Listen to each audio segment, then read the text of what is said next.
What's good, everyone? This is your boy Retro CG, and I'm joined tonight by my co-host, Miss Really BTV.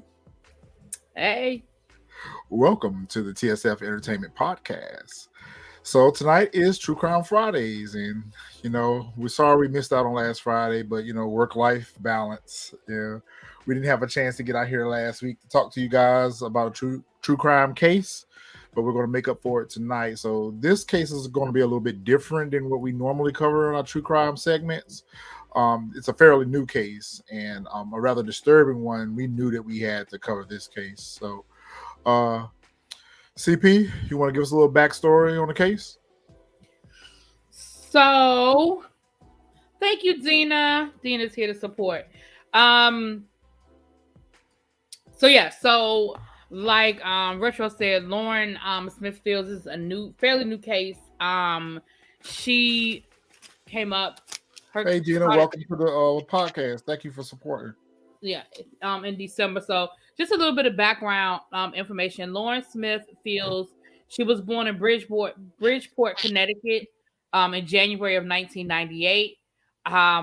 Bridgeport is the largest city in Connecticut. Um, she grew up, normal, nothing out of there. She graduated from high school. She ran track. She was going to community college for cosmetology, but she also had aspirations to be a physical therapist.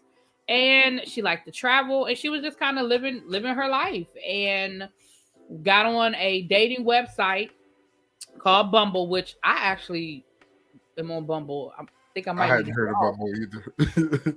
You said what? I hadn't heard of Bumble either. No, I said I'm on Bumble. I have a Bumble profile. Like Oh, I've used wow. Bumble. Okay. Yeah, No, and that I'm was a saying, but new like, one to me. huh? I said, yeah, that was a new one to me. I hadn't heard of Bumble before. Right. Yeah. So, and she met somebody on Bumble. He's only been described up as far as I knew, and you may have more information because again, this is a new case. This is ongoing, so some of this information it changes daily. But the last I have is that he basically has just been described as an older white man. I do not believe that the police have even released his name as of yet. Retro CG on the case. Got all those details. Okay, well, and that's why I said like we both did our own research because again, this is such a new case and everything is just changing. It is, but like he said, this case is it's It's one, fresh. It's very it's fresh. fresh, but one, it's important because this is part of the reason why we like to do the true crime. We like to highlight cases that are people of color, and this is again one of those. This is one of those cases where they wanted to What's up, sweep this Marvin? under the rug.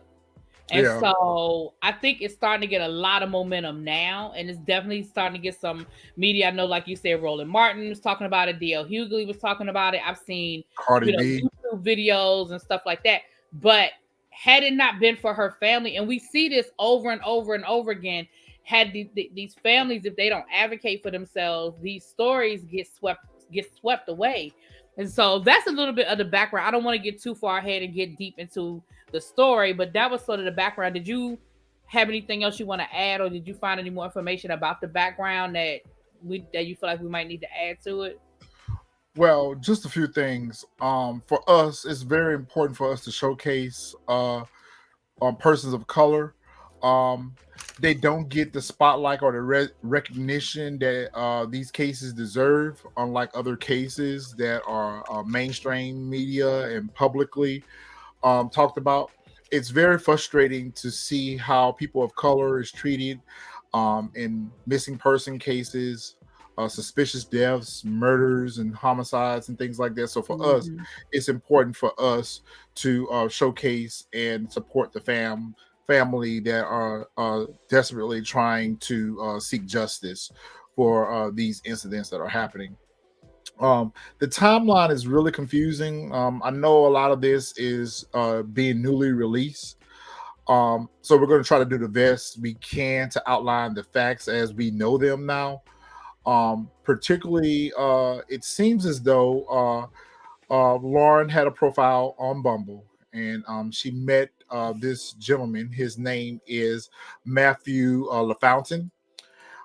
He's a 37-year-old design engineer, and apparently they must have met over the course of 3 days prior to the night of her death, when she decided to meet with this gentleman. And let's just be very clear and put our disclaimer out there that Mr. LaFountain is presumed innocent until proven guilty. At this point, he's not even considered a person of interest. He's not a suspect.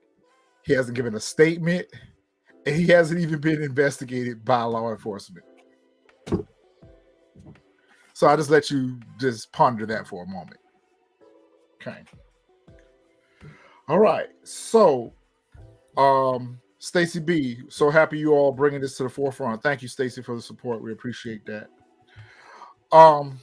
So it's the night of December the 12th, 2021. So fairly new, right before Christmas. Right. Like not even right, not barely, little over a month ago. That's the saddest part about it is this happened right before Christmas. And right before her birthday. Her birthday is December the 28th. So I thought it was January the 23rd. Did I say hold on? I said, you know what, you're right. I'm sorry. I had the wrong date. January 23rd. Her birthday just passed. I'm sorry. What, Sunday? This past Sunday? Yeah, today's the 28th. So yeah, I guess earlier the week, yeah. So first off, our condolences to the family. So she died on December the 12th. And we finally have gotten the results of the autopsy. According to the autopsy, she passed away from acute intoxication due to a combined effects of fentanyl, promethazine, hydroxine, and alcohol. Her death was ruled accidental, okay, by the medical examiner's office. So fentanyl is a powerful opioid, and promethazine and hydroxine are antihistamines that are commonly used to treat allergies or cold-like symptoms. This is where things get really crazy, and this is where things really get just bizarre and kind of like infuriating at this point, because it was almost 48 hours before her family even knew that she was dead. And the police never notified her family. Didn't even notify her family. They left a note on her door with a telephone number saying that if anyone showed up looking for Lauren, call this number. So, and the number was to, I mean, correct me if I'm wrong, but the number was to the super for her building. It wasn't even to the police. Correct. Right. I've never heard of that before.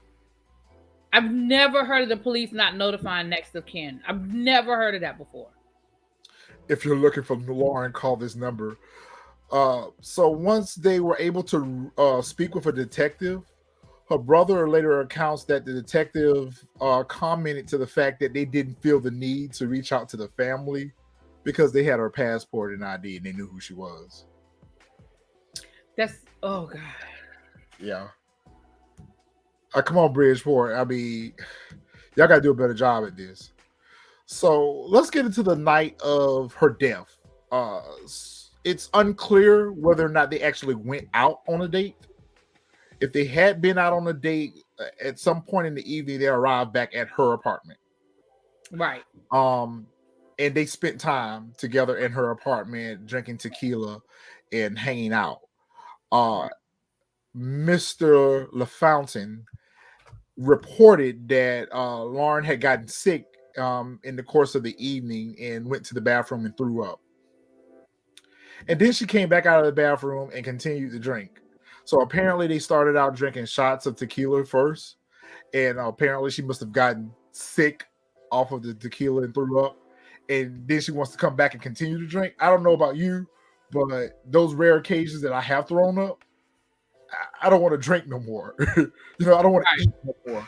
But according to Matthew, they continue to drink and eat and watch movies and chill. Okay, right.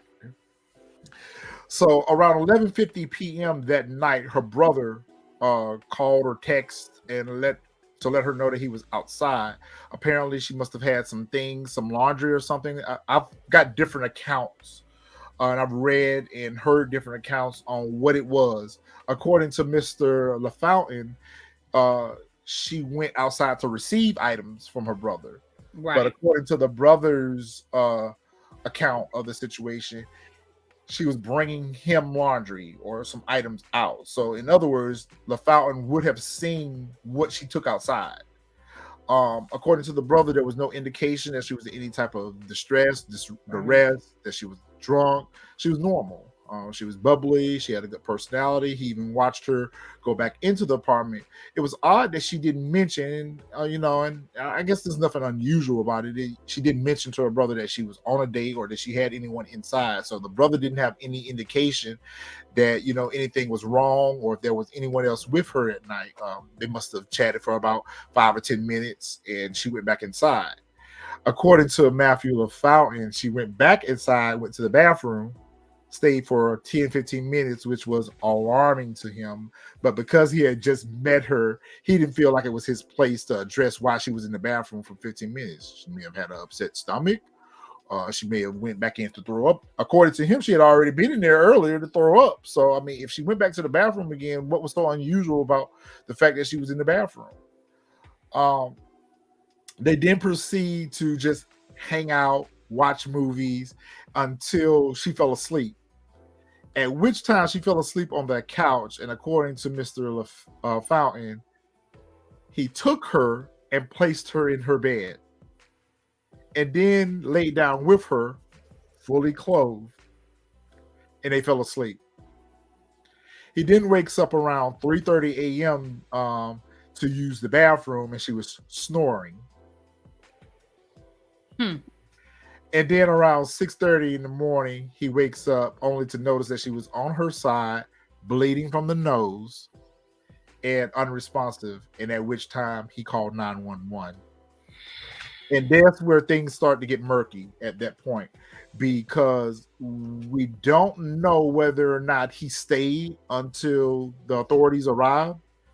Apparently, the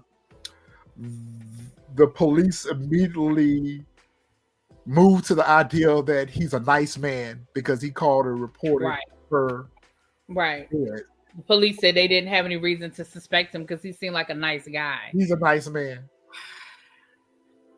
Ted Bundy was a nice guy too, but he was a serial killer. What's up, D Jackson? I mean, what are you feeling at this point? Because I'm feeling this is a little suspicious right here, right? Okay, so the police do not take him downtown for questioning. They do not consider him a person of interest. They don't collect any evidence from him, such as his cell phone, her cell phone, or anything. The only thing that they decide to take from the scene is uh, I've seen different reports that she had $1,000, then she had $1,300, and then according to some reports, Mr. LaFay actually came over to give her $40 to get her nails done. There's also been accounts that she had a hair business where she sold wigs or weaves as well, and she was pretty much a very beautiful girl. She was also a good. They were her family reports her as a nice young lady. She wasn't into drugs. She wasn't into Right. heavy alcohol or anything like that. I mean, but she's 23, so I mean, if she was experiencing or experimenting with drugs or alcohol, it was unbeknownst to the family. They didn't see, any signs that she was using or any change in her behavior to indicate that she was on any type of pills or drugs or heavy alcohol.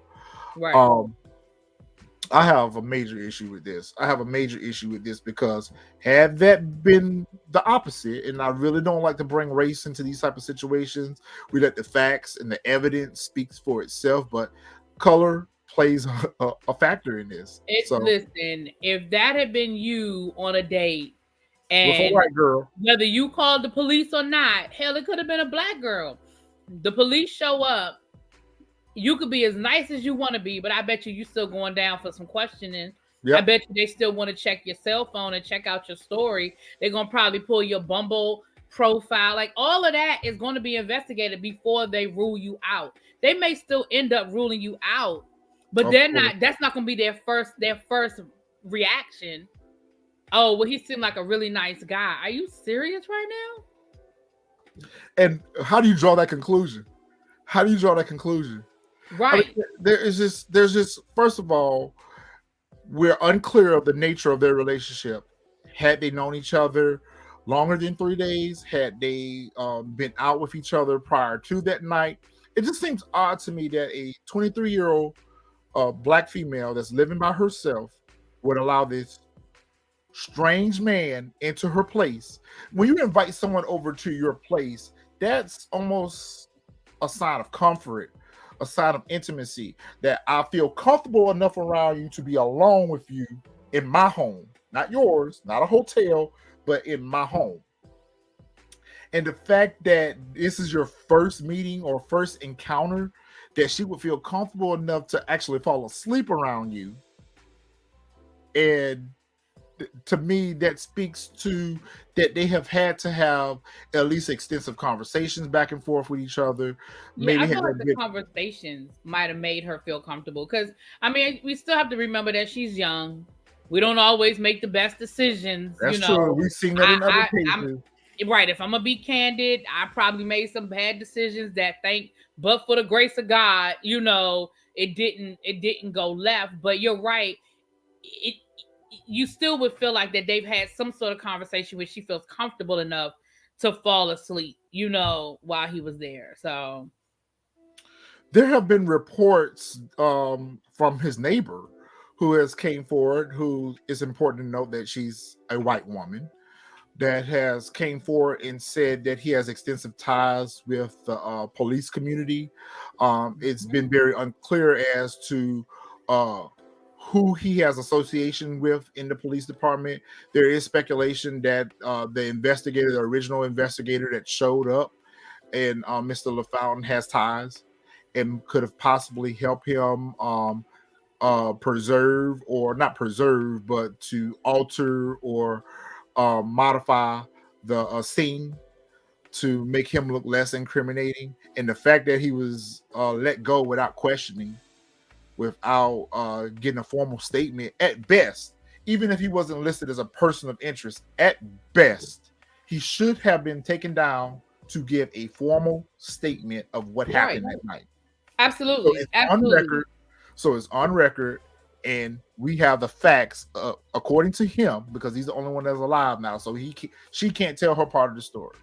But Right. the fact that they would let him go, and it took the family calling down to the police department and trying to get some support from the police department, which they were told to stop calling. Right. They told the family to stop calling. Like, again, and you know, one of the things that I read, Exactly. they were saying how they you know, like the fact that he did call the police might, you know, but my thing is, if he was connected to the police, then he wouldn't have had any fear of calling the police. Listen, the power of white privilege goes so far in this world. The power of white privilege goes so far in this world, because it'll take you Yeah. places that we can never go. I mean, Absolutely. Absolutely. They keep saying he has money, but when he went to the house, it didn't look like it. Well, but my whole thing about that is, had it not been for the family and the attorney filing a claim to file a lawsuit for negligence, first of all, the family has reported that the police department, the Bridgeport police department, were very rude, yeah. very insensitive, and very uncaring, and didn't even want to launch an investigation. How? A 23-year-old dies and there's no obvious signs of trauma. That should automatically be investigated. It shouldn't even been to a point that they didn't want to investigate it. How are they going to identify how she died if it wasn't investigated? And the fact that you were the last person, that's just like right now, if you and I were together and one of us dropped dead, there would be questions for the remaining person that Yeah, was not. absolutely. Especially when it was What like happened? because here's the question you have to, and again, this goes back to the police not doing any type of thorough investigation. With that, I mean, I know that with it seems like they would have checked her medicine cabinet. It seems like they would have looked That's where I for was getting ready to evidence go. of drugs or some sort of drug use in her apartment. They said that she had lived in that. It was a small apartment. It wasn't like elaborate or anything, but she had lived there for over a year. Was she having trouble paying her rent? Was she behind on her bills? Like, did anybody else complain or talk about maybe her having some possible relations? You know what I mean? To um some possible problems with school. We know that she was in school. Was she failing her classes? Like anything that you would say is normal of someone who has a drug problem. Did they do any type of investigation like that to try and eliminate those things? You know what I'm saying? Like those are the questions and that's the kind of stuff that the police should have done. Absolutely, they do. And the other thing that is always a frustrating, it's like a reoccurring theme, It is the is. police not wanting to listen to the family, always thinking the worst. Oh, well, she was just a drug addict. But if the family is telling you that they They never always had want a any victim blame. problem, They always want a victim blame. They right, want to cast the victim like they're the worst person in society, and what's happened to them is deserving of what's happened to them. right. No, no person. When a young black girl it goes missing, oh, she must be a runaway. She's No, if the promiscuous. family is telling you that she isn't a runaway, if the family is saying she would never have done this isn't her normal behavior, then again, why are we disregarding the family? The police do not want to do the work because they do not want him to look guilty, but they wanted her to look bad. But again, the fact that now we're Agreed. finding out that he possibly has connections to the police department, that sort of makes the connection for me.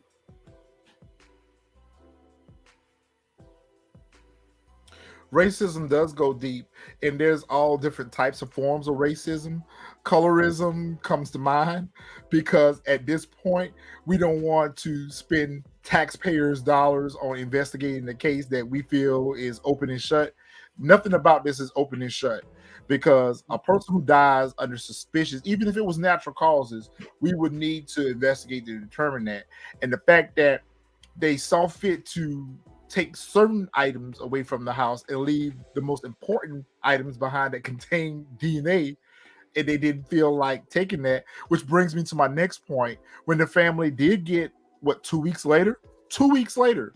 2 weeks later, when the family gets access to her apartment, they go in and they found a mountain worth of evidence that should have been collected and processed by a crime scene unit and taken to the state lab for at the very least they should have done some DNA profiles.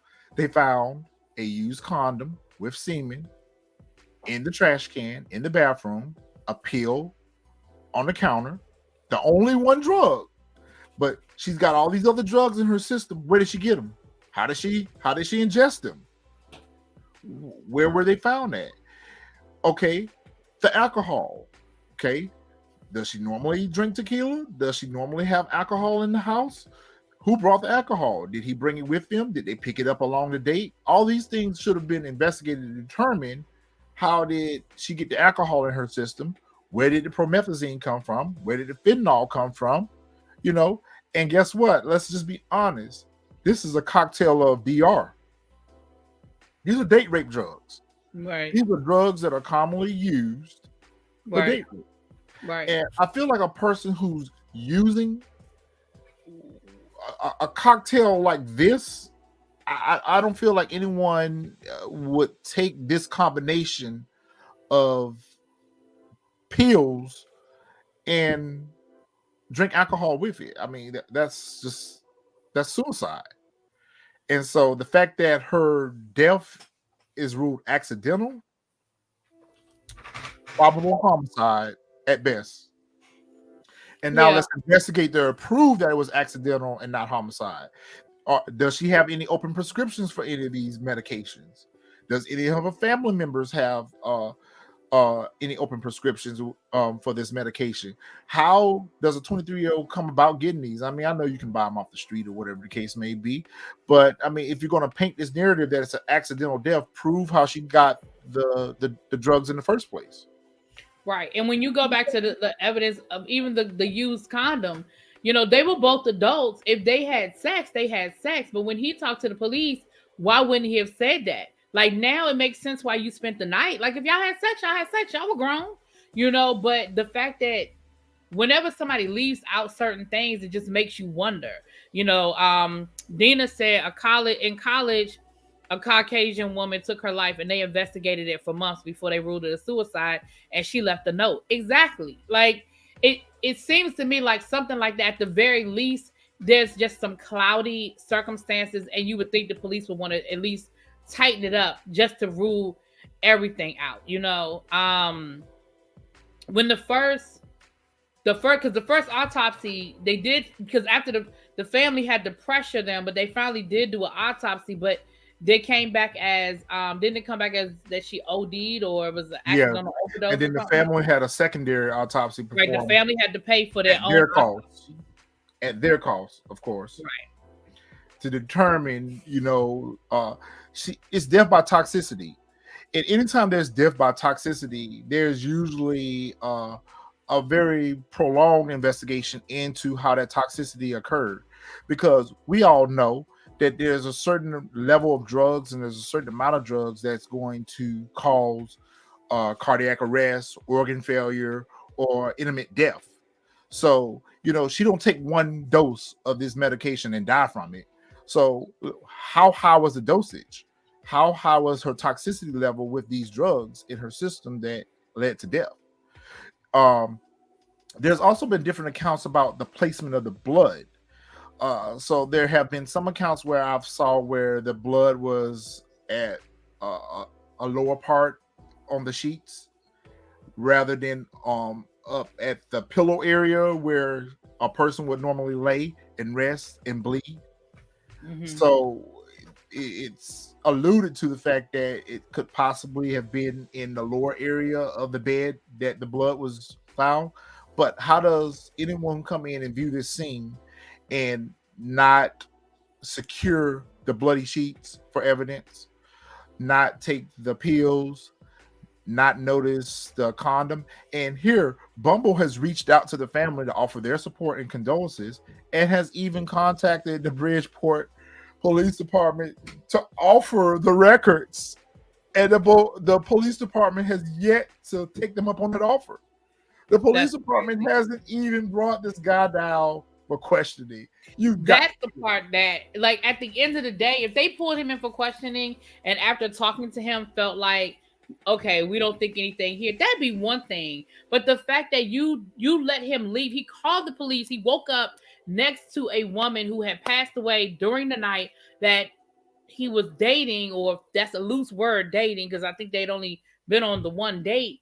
And there's no further investigation. There's no deeper conversation. It's just absurd. Exactly. He wants sex.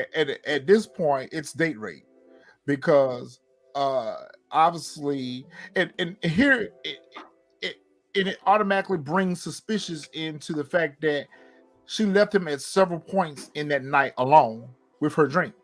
When she went to the bathroom allegedly to throw up, her drink was left alone. Could have been spiked in. He could have arrived with the alcohol already spiked. Or when she went downstairs to talk to the brother, could have been spiked in. Or if what he says is true, when she came back in and went to the bathroom and stayed 15 minutes, for me, if we were on a date and I saw that this is the second time tonight that you've gotten sick, I would say, you know what, you're not feeling well. I'm going to go ahead on home. We'll link up some other time when you're feeling better. Why would I hang around and you're sick and throwing up your guts? Not really the tone for intimate evening. Right. We're just going to sit there and continue to watch movies and hang out and play games and all these things that he said. And let's just be honest. What does a 23-year-old and a 37-year-old have in common? Yeah, but again, I mean, people do it all the time. Like, I don't think that's a red flag. People do it all the time. I say that to say that they're from two different worlds. And no, I agree. No, I agree with you. But I guess I'm looking at stuff that would be a red flag, and I just feel like, to me, that's not necessarily a red flag. I think he wanted sex too. I think. I mean, Well, I mean, he and may very the well, mere but fact again, that they that's still met not a on a red dating flag. app and they met on a dating app and it's 11:30, 12 o'clock at night, we know what he came there for. Now, she may have had other intentions. She may have earnestly thought that she was making a new friend or whatever the case may be. But She may typically, have. first dates don't occur in your home. First dates occur in a public place where you want to feel this They person definitely out, shouldn't. They you're right. They shouldn't. where Unfortunately, you like need I to said, feel people this make bad person decisions, out but and they feel like, shouldn't. okay, I feel comfortable enough to invite you to my home. I'm a single female. I live by myself. I don't think it's the best idea for me to bring a strange man home that I know little to nothing about. And now he shows up at my house in the middle of the night with alcohol and I'm sick. For me, I don't even think that she should have felt comfortable with proceeding for the rest of the night. I would be like, yo, I don't feel good. Maybe you should come back another time. It just it just absolutely feels like this is murder that's being covered up. Oh, let me be clear. I Well, agree with you know all what? of that. Let's not even say murder. Let's not even say murder. That's a stretch. Innocent until proven guilty, unless you are black. But there's definitely a lot of red flags. Again, I want everybody to understand that I agree that there's some foul play here. I agree that there's some Let's red just say flags. manslaughter at best. Maybe he But didn't intend for her to die. I Maybe don't he want to. intended to drug her enough where he could get Well, some, yeah, I and think that might have been it was it. going Yeah, to I be a don't date think he rape. And intentionally. maybe we put too much. Maybe we put a little too much of the drugs and the alcohol. I mean, tequila is a powerful alcohol as well. And promethazine, the recommendation on promethazine is for you not to have alcoholic drinks with it. So Right. let's just say that there was poor intentions, and that maybe he didn't come there with murder on his mind. Maybe he didn't um premeditate murder, but I definitely feel like he possibly premeditated rape that turned to manslaughter. Yeah, again, I'm not disagreeing with that because again, I definitely feel like that, but Exactly. I She's just don't sick. want us to. I just Let's don't stop want drinking. Do I need to go to the store and get you some ginger ale? You need some Imodium AD? exactly. Mm-mm. Yeah, but I just don't want us to nitpick everything because some stuff is just being young and dumb. Like again, I can tell you for a fact that I probably invited people into my home that I shouldn't have when I was her age. You meet people and I've had first dates at my house. It probably wasn't the best decision in hindsight, but when I'm 22, 23 years old and I had my little apartment, I did it. So I just don't want to nitpick every little thing, but I agree that I don't feel like he had good intentions, and I do feel like there was some foul play. That's all I'm saying. You know what? That's an important fact or important comment to note. Wonder what his history with other women on this dating site has been. And of course he's Or lawyered any up. dating sites. And I don't. Again, I've said this on other podcasts and other cases that we've reviewed. Anytime there's police involved, it's absolutely in your best interest to have a legal representative with you to navigate, because Absolutely. sometimes being honest can always twist your words into a confession for something that you didn't do. So I absolutely advocate for anyone who's being questioned by law enforcement, especially as a black individual in this day and time, take a lawyer with you. So the fact that he's lawyered up right now doesn't necessarily send up red flags to me, but at the fact that he has not went down, for me, if it was me that was involved and I'm such a nice guy, I would have offered my assistance to the authorities, whether they wanted it or not, whether they wanted a statement from me, whether they wanted a question. I would be front and center trying to get a resolution to clear my own name. And not only that, but to support the family in the fact that their daughter, their sister is dead. And I'm just sitting back, just trying to um, absolve myself of any guilt or any wrongdoing. So at this point, I definitely think that he is covering tracks. I think that 2 weeks is way too long to have started an investigation. We saw this with the Cassandra Hall case that we covered. 2 weeks is too long for someone to have the opportunity and the means to get rid of any physical uh, evidence, to scrub your phone.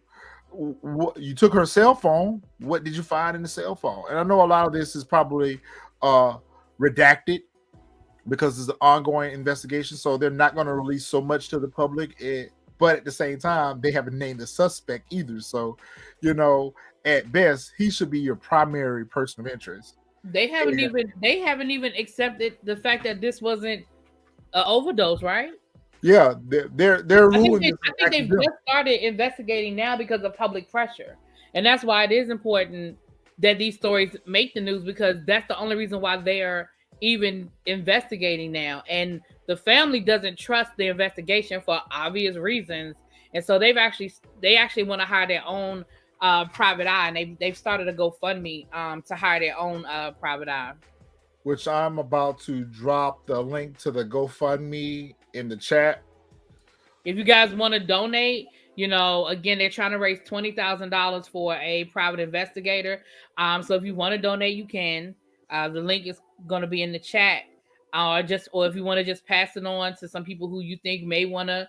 Like I said, other people have picked up the story. Roland Martin, I know DL Hughley was talking about it. You said who else? You said Cardi B. Cardi. Yeah, that's right. Cardi B was talking about it. So it's starting to get attention, and it's starting to get some traction, but you got to keep the pressure on. Yeah, because we got to demand justice for ourselves, because as we can see, law enforcement is not going to demand justice for us. Yes, the police are lazy, sloppy, and we see this in a lot of cases that we've covered and a lot of other cases that we want to cover. We see where there is just poorly executed investigations on behalf of the victim, and we see a lot of victim blaming. They try to go dig into a person's past and find any and everything um that they can say to justify a person's death, and there is just no justification when a person's life is taken. And another thing that bothers me about the whole accidental side is, you know when a person passes on and their affairs have to be reconciled and their estate has to be settled and life insurance and things like that are involved, they're treated much differently when they're self-inflicted, when they're accidental. Insurance policies don't want to pay out. Mm-hmm. People are looked at differently because they want to blame the victim for their own death, and that just burns me up. um I don't believe for a moment that this young lady, in the prime of her life and had such aspirations and goals for herself in life, would take her life in such a reckless way, for a moment of fun with a complete stranger. This is not. If she was partying with friends and she was bar hopping and this occurred, then there could be some room to believe that an accidental overdose may have occurred. But in the comfort of your own home, meeting a stranger for the first time, something like this shouldn't have happened. And it needs to be investigated to see what actually happened. And I think it starts with, this case is very solvable. I think we have all the evidence we need to solve this case. And my biggest question is, has the DNA been processed? Has the DNA been tested? Do we have a DNA profile? Does it match his profile? At first, you got to get his ass down there to the station to get a DNA sample Exactly. to compare it to. Exactly. We far Exactly. from that happening. We're far from that happening at this point. Exactly. I agree, Tibby. There will be a lot of holes blown into the case if they could actually get him to make a formal statement. The family did do an autopsy, and I believe that um their auto hold on, I put in my notes. The second autopsy, It is sad how they're going about this. yeah. The second autopsy that the family paid for, it did come back that there was suspected foul play. But of course that conflicts with the autopsy that the state did. So, you know, that's part of the problem. Police And, will do and the I have an issue African with a lot of American these medical should be allowed examiners, them. That's because true. a lot of these cases, just like in Alonzo Brook case, a lot of these medical examiners ain't on the up and up, and they No, don't move the way they need to be moving. no, So a they lot of don't. these medical examiners need to be investigated, and there's improprieties in how evidence is handled and how it's processed, and just like in the Cassandra Hall case, where the lead detective rode around with the evidence in his car for a whole weekend before it was turned into the crime lab. I mean, Mm-hmm. it's things like this that at best should be brought before a grand jury, should be brought before an ethics committee, and should be investigated for the mishandling of the case itself. Because now, right now, you're creating a potential defense if this um, Matthew LaFountain guy is charged and arrested. Now we're already giving his defense a way to get out of this, because it was 2 weeks before the evidence was collected. Because the family found the evidence, it can be easily implied or implicated that that evidence was planted or tainted or disturbed. It wasn't collected by an official police investigator. So now we're giving him an opportunity to be able to avoid prosecution if he is charged. And from where it's going right now, it seems like we're far from making an arrest. I was Let going to alone say, and you're absolutely correct. Even if they get to that point where they're able to make an arrest, the reality of the situation is the chain of command. There's so many. If I'm an attorney, there's so many things I could find loopholes with. And that's the sad part, because the police didn't do their job in the beginning. Even if they're able to find evidence that this man did something to this young lady, they may not be able to ever prove it. It's important that we all band together and we keep pushing these type of stories out, because we're not going to remain quiet about these things. And the family, you just have to think about what all this family has probably been through, having to go through the holidays, having to go through the new year, having to celebrate her birthday just this past week, and not have answers. Right. And all of the interviews that we've seen with the family involved, of course, and rightfully so, they're very angry and they're very upset and they're very hurt. And it just seems like Bridgeport is uninterested in providing any comfort, any resolution to this family.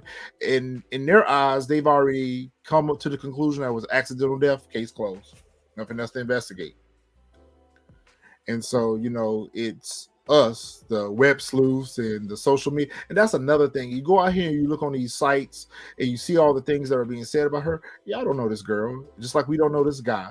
All we know is the facts that as they appear to us and how things happen by his own account, he's suspicious. He's created his own suspicion. So it's not our minds running away from us. It's the facts of the case. I mean, and the fact that you would stay with someone that long, that was sick, and they had to went to sleep with you on a date. I mean, if that was me, I would be like, yo, this is whack. I'm not finna stick around for this. She don't threw up on me twice tonight. She don't fell asleep on me. What would possess you to lay down in the bed with her? That was creepy. Yeah, that was very creepy. And the fact that you stayed with her till 6:30 that morning, and didn't try to offer her any comfort. If she was sick and not feeling well, you would think you would try to offer her something to make her feel better or to provide her some type of comfort. It's an alibi. It's an alibi. And the fact of the matter is, you could have simply just got up and left. So the fact that you stayed here this long tells me that you were trying to get rid of any evidence that. And you did a sloppy job at that, because you left the condom behind. I say he left a whole lot of stuff. Yeah, I ultimately, like I said, I think that, I mean, if I were to give a theory, and this is my theory, y'all, this is my theory, but if I had to give a theory, I feel like I agree. I feel like he went there with ill intentions as far as slipping her, something to loosen her up or what have you. And maybe she was taking medicine for a cold and he didn't know about it. Maybe the alcohol, they had too much to drink. And when she passed out, I feel like they had sex and then she passed out, but I feel like she was probably out of it. I don't believe for a minute that they slept next to each other with his fully clothed. I feel like they had sex and fell asleep. And when he woke up, she was gone. So I have a slightly different theory.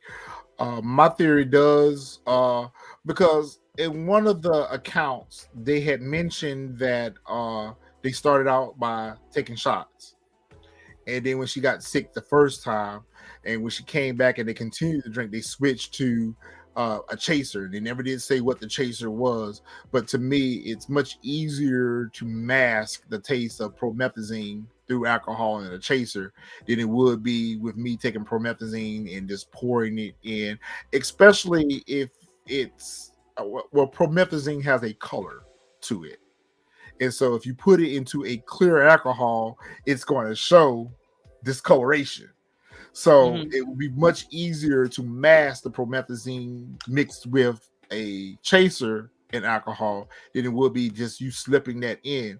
And pills can be crushed, pills dissolve in liquid, or whatever the case may be. I mean, clearly his intentions were to get her to pass out, probably have sex with her, and for some other creepy, weird reason he decided to spend the night with her. But for me, if you was going to rape someone, do what you do and slide on out the door. So it's very weird. I mean, even if what he says happened actually happened, it's very weird that he would stick around that long and that amount of time with her when she's unconscious, she's not feeling well, and that you would just stay here with her all night. I guess that's why the police jump to the chase and say, "Oh, he's a nice guy." Well, he's not nice enough to comfort her when she's sick.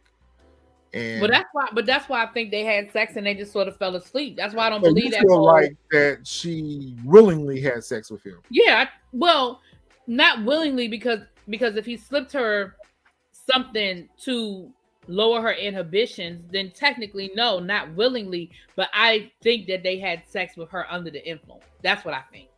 I agree with that. I agree. I definitely think that the motive was sex with her under the influence. Yeah, I think that's what it was, and And then I don't think he that's came and I there to think give her no money because I mean, if she had $1,000 in her purse or $1,300 in her purse or whatever, $40 for nails wasn't going to be appealing to her if she already had her own money and things like right. that. And I just you don't drive 30 minutes to meet a complete stranger for a $40 exchange and you don't and there's no reciprocation involved for you. So I think that there may have been some expectations that he may have had that she possibly wasn't necessarily receptive to. He may have maybe tried to made a pass at her earlier in the night, and she probably rebuffed those passes, and he probably came up with the idea that okay, plan B, I'm going to drug her and get it anyway. So I want to ask, can I ask Juliet in the chat? You said a couple of times that he was a referral. Can you clarify what you mean by that? Because um I know that they met on Bumble. So you mean like that that she knew somebody that knew him and they vouched for him or something? When you say he came as a referral, what do you if you don't mind? I just want to get some clarity because again, it's a lot of information and I just want some clarity for myself. What do you mean by that? Yeah. So yeah, Abby, that's one of the things that's out there, and that's again one of the questions you ask. Hey, who has this man dated in the past? Has there been some foul play? Have there been, you know what I mean? Like that. That's those are the kinds of questions that need to be asked. and that's a good point to Oh, bring you up. say you think a friend knew him? Okay, so she met him on Bumble, but realized that they had a mutual friend. Okay, that happens. Going back to Ebony's comment, um, that's actually a good point to raise because in in a lot of cases, I'm not going to say most, but in a lot of cases, we've heard before where victims are ashamed and afraid to come forward when they've been raped or when they've been put in a situation where they are going to feel like they're going to be blamed for being raped. Um, you know, it's such Assaulted, a assaulted. similar case where she's a young girl, he's an older guy. They're going to automatically look at you as the bad person because you had sex with this man.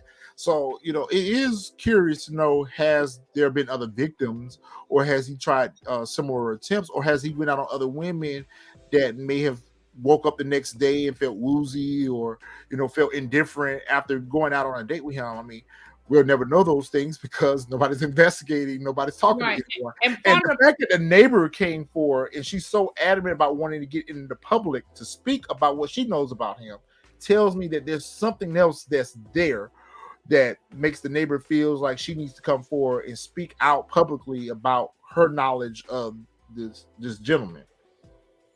part of the problem with those that cocktail of drugs that people use, part of the problem is that you do pass out and you do have memory loss. And Yeah. that's why again it is so hard. And you drink, you think that, oh, I just got drunk, like, oh my goodness, I can't believe I drunk that much and I totally blacked out, but not even realizing that you were slipped something.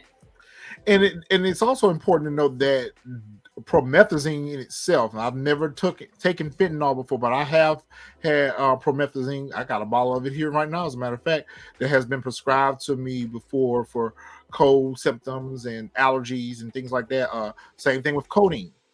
Um, it doesn't take long for that medication to kick in, especially depending on the dosage.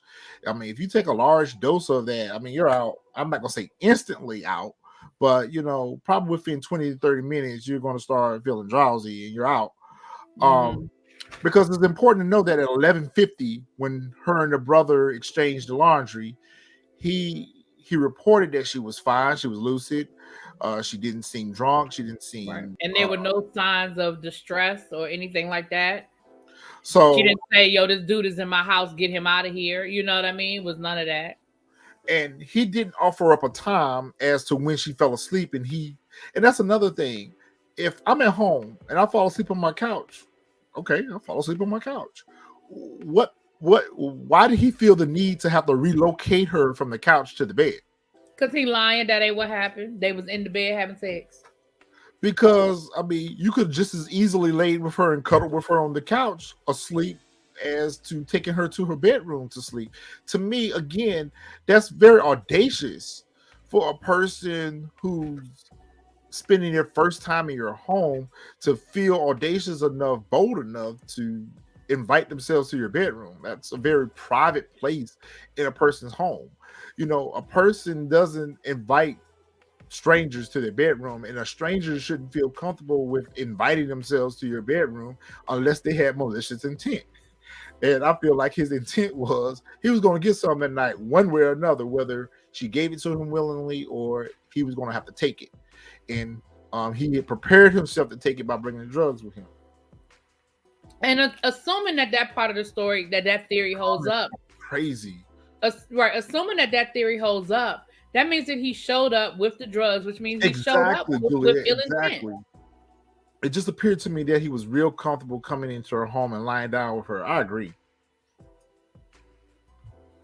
I just feel like if the police did half of their job, we wouldn't be where we are. And I think we would have an answer. I mean, it won't bring her back, but it would definitely be an answer for the family.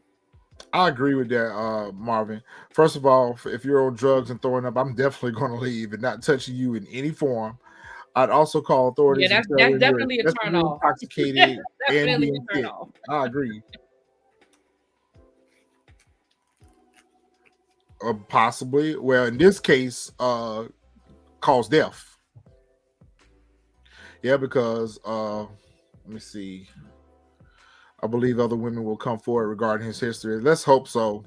Let's hope so. Let's And hope that someone else comes forward and speaks out about their interaction with him on dates and things like that. yeah, now that his name is out there, and That's again, exactly right, Julia. I was getting ready to bring that up too, because that's exactly what they were trying to imply when they said she went outside to meet with her brother and he didn't know what she went outside for, implying that she must have went outside to get drugs from her brother, because they had said that they had the brother and her were real close and they had been out earlier that day shopping for Christmas. And I don't know, they didn't really make it too clear whether or not she took his laundry with her to do his laundry for him, or maybe she had picked it up from dry cleaning. I don't know. They didn't really indicate as to why she had his laundry. Maybe he had came over earlier and done laundry there. But I guess it's also weird that he wouldn't have just knocked on the door to come and get it. mm-hmm. That she would come outside at that time of night. I don't know, maybe he was on his way somewhere else and was passing through or whatever the case may be. They really didn't make that part very clear. And she may not have wanted him to come in because she may not have wanted him to meet the guy. That's You true. know, I mean, I know as somebody who had a big brother, Too I well put together. he ain't coming in to meet because I know how my brother gonna act. You know what I mean? It could have been something like that, like, yeah, he don't need to come in the house. I'll meet you outside because you know,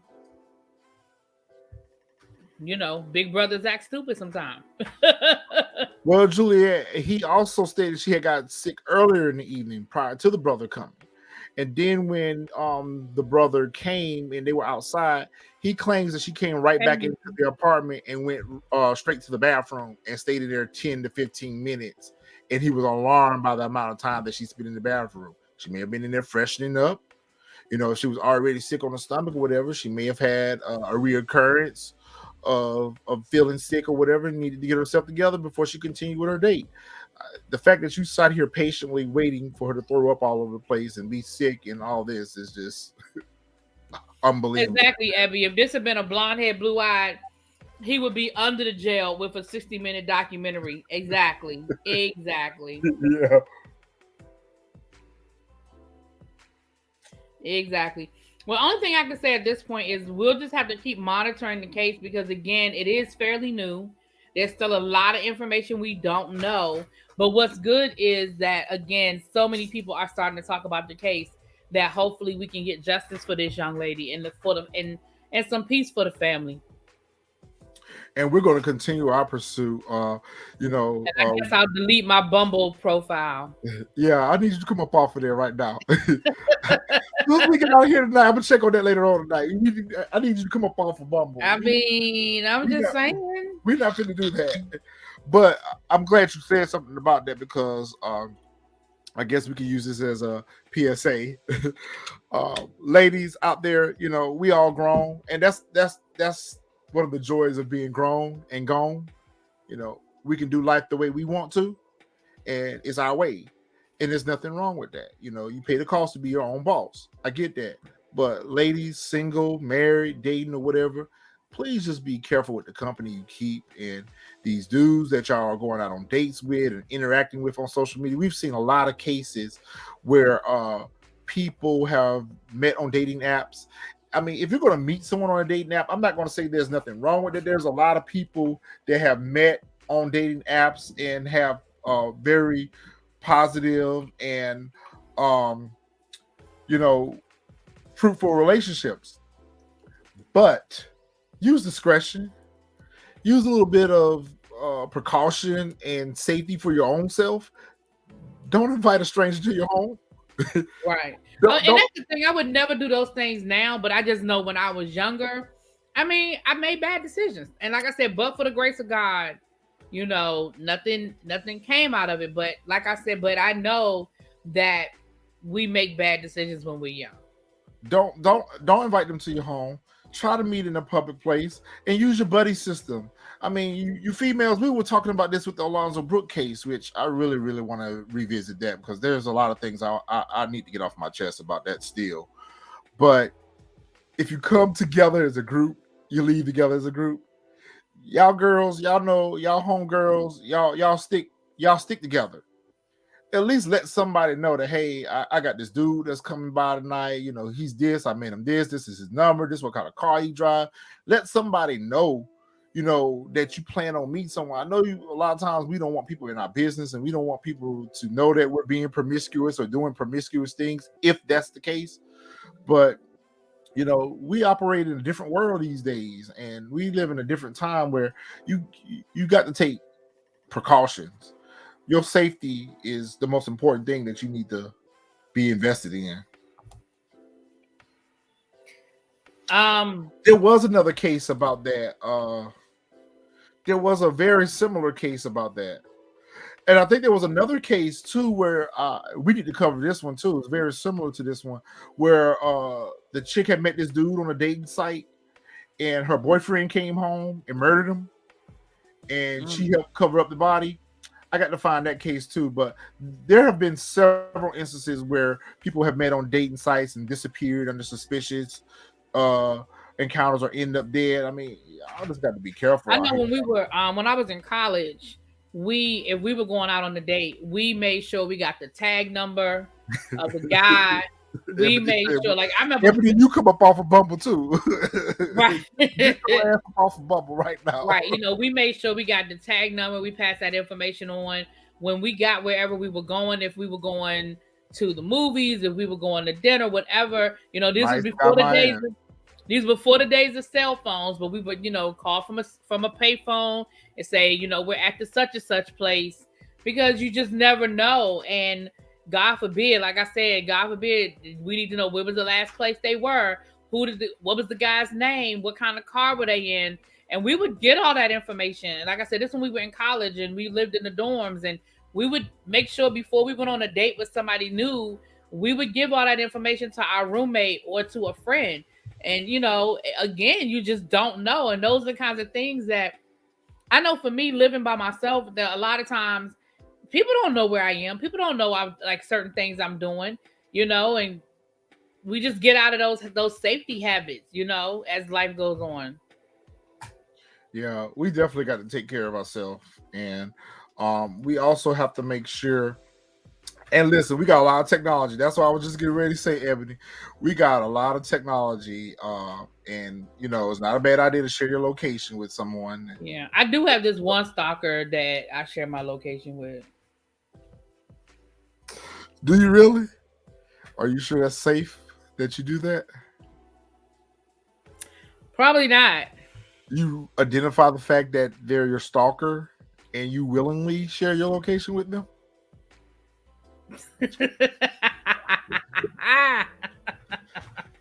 Whatever. The Craigslist killer. I remember. That's Yeah, right. I remember the I Craigslist remember killer. that now. Yep. I remember that story now. Yes. Yep. You guys have come up with some great comments tonight and some great points to take note to regarding this case.